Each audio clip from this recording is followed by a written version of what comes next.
शांति। ओम शांति। ओम शांति। आज का स्वमान,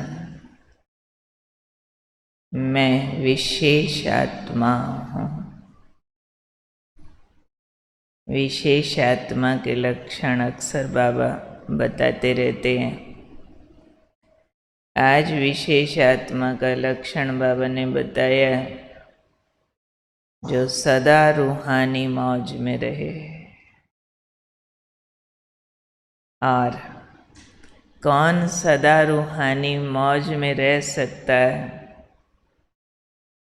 जिसको एक गुह्य गति मालूम है। कौन सी गुह्य गति? कि अब हर घड़ी अंतिम घड़ी है, तैयारी हमेशा चाहिए। जिसने एवर रेडी का पाठ पढ़ा हुआ है, वो हर घड़ी मौज में रह सकता है। क्यों? उसको एक गुह्य राज मालूम है कि संगम युग रूहानी मौजों का युग है। ये राज मालूम है कि युग युग की विशेषता होती है ना। तो संगम युग किस लिए है? रूहानी मौज मनाने का युग है। तो हर घड़ी रूहानी मौज में रहना है। कोई भी परीक्षा आए, परिस्थिति आए, उसमें मूंझना नहीं है। ये विशेष आत्मा को मालूम है। कौन सी बात? कि संगम युग रूहानी मौजों का युग है। इसलिए हर घड़ी रूहानी मौज में रहना। कोई भी परीक्षा आ जाए, परिस्थिति आ जाए, मूंझना नहीं है। उसका भी राज बाबा ने बताया आज, और गहरा राज।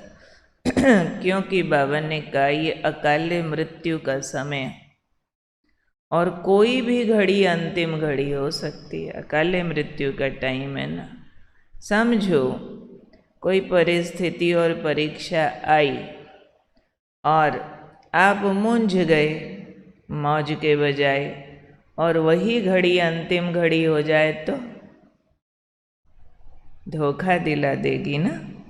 बाकी सारी उम्र हम मौज में रहे, उसी एक घड़ी मूंझे थे। बहुत अच्छे पुरुषार्थी थे पहले हम, कोई बात का बुरा नहीं मानते थे, कोई गलती नहीं करते थे। वो एक घड़ी हमने कहा चलो इतने में क्या होता है, अपने को अलाउ कर दिया। तो बाबा ने कहा वही घड़ी धोखा दे सकती है। कैसे? अगर वही घड़ी हमारी अंतिम घड़ी हो गई, चलो घर वापस, तो अंतमति सो गति क्या होगी? बाबा ही पूछ रहे हैं हमारे से। क्योंकि बाबा ने हमें विधि का विधान समझाया हुआ है कि हमारी अंतिम गति किस आधार पर है? अंतिम मति के आधार पर। लास्ट मोमेंट जब हम शरीर छोड़ेंगे ना, उस समय मेरी स्थिति, मेरी स्टेट ऑफ माइंड क्या है, उस आधार पर मेरी भविष्य की गति होनी है। ऐसी कहानियाँ भक्ति मार्ग में भी सुनाते। कहते एक ब्राह्मण था, बहुत गीता पाठ करता था, इतना ज़्यादा कि अब उसके लिए निश्चित हो गया था कि ये शरीर छोड़ेगा और मोक्ष को जाएगा। ये संपूर्ण हो गया, बस अब इसके अगले जन्म नहीं होने। भक्ति में तो इसी को अंतिम गति मानते हैं ना।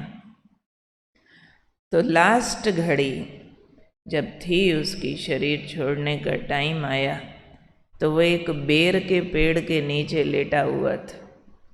सांस छूटने का टाइम आया और उसकी नज़र ऊपर पेड़ पर एक पके हुए बेर पर गई। बहुत सुंदर पीला पीला बेर। और उसको इच्छा उत्पन्न हो गई, ये बेर खाऊं, और उसी सेकंड शरीर छूट गया।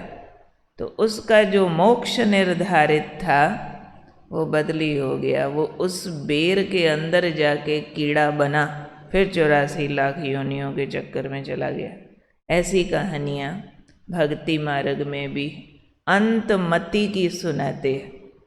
तो अंतमति माना हमारा सारी उम्र का इकट्ठा किया हुआ संग्रहित पुरुषार्थ है। तो आज बाबा हमें मम्मा वाला पाठ पढ़ा रहे हैं कि एवर रेडी रहो, हर घड़ी अंतिम घड़ी समझो, ताकि हम अपने साथ धोखा न कर बैठे। तो जो ऐसे हर घड़ी को अंतिम घड़ी समझकर पुरुषार्थ करते हैं, सदा रूहानी मौज में रहते हैं, वही विशेष आत्मा है। तो हम सब विशेष आत्मा हैं, अच्छे पुरुषार्थी हम सब हैं। लेकिन अभी बाबा अटेंशन को फिर से अंडरलाइन करा रहे हैं। कौन सा अटेंशन? कि एक एक सेकंड की भी वैल्यू समझ। कोई सेकंड भी हमने ढीला किया और वही सेकंड अंतिम हो गया तो बहुत कीकराई मेहनत पर पानी फिर जाएगा। आखिरी अगर, जैसे वो रानी की भी कहानी सुनाते हैं, एक दासी थी, रानी थी, राजा को सुइयाँ लग गई, है ना, सुनी हुई है, ज़्यादातर ने कहानी लंबी नहीं सुनाती हूँ।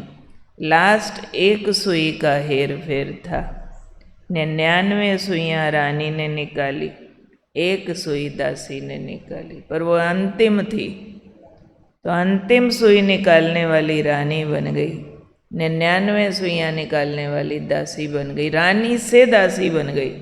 सुनाऊंगी कभी लंबी कहानी, करवा चौथ के व्रत में सुनाते होते लोग अक्सर।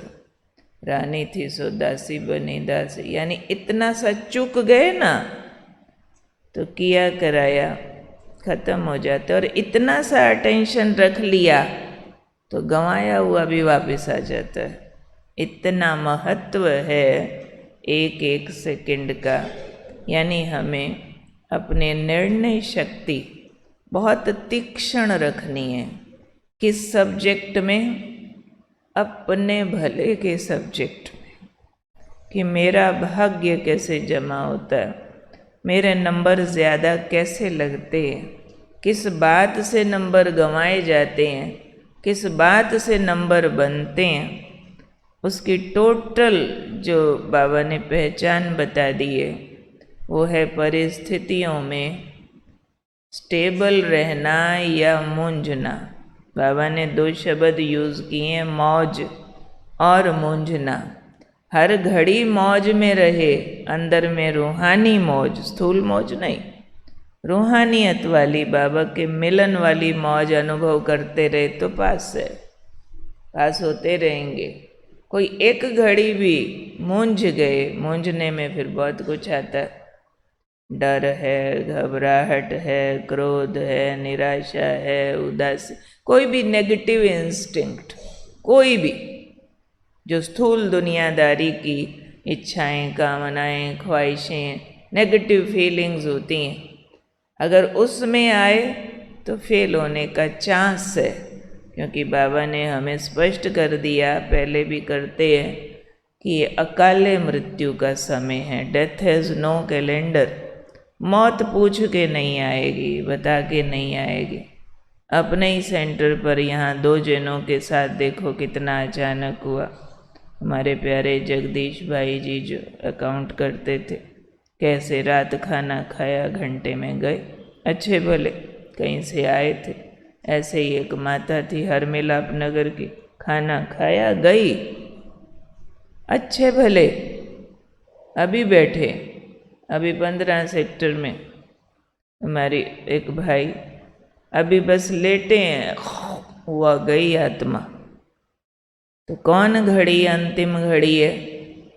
कोई अनाउंसमेंट थोड़ी ही होगी, कोई ये थोड़ी है कि हर एक को पहले बीमारी आएगी, फिर हॉस्पिटल में पड़ेंगे, फिर डॉक्टर जवाब देंगे, फिर बच्चे कहेंगे जी पिताजी मम्मी जी कोई अंतिम इच्छा है तो बताओ।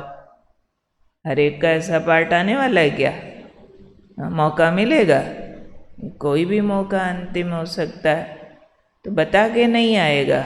Death has no calendar. अकाले मृत्यु है, अचानक, अचानक का पार्ट चलता है संगम युग पर। इसलिए हमें हमेशा तैयार रहना है। ना मौत ने आयु देखनी है, ना मौत ने हमारी फिटनेस देखनी है।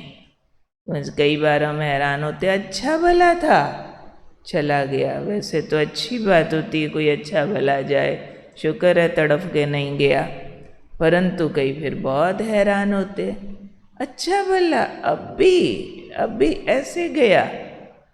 परंतु बाबा पहले से ही हमें सावधान कर रहे हैं कि एक आदत डाल लो। कौन सी आदत?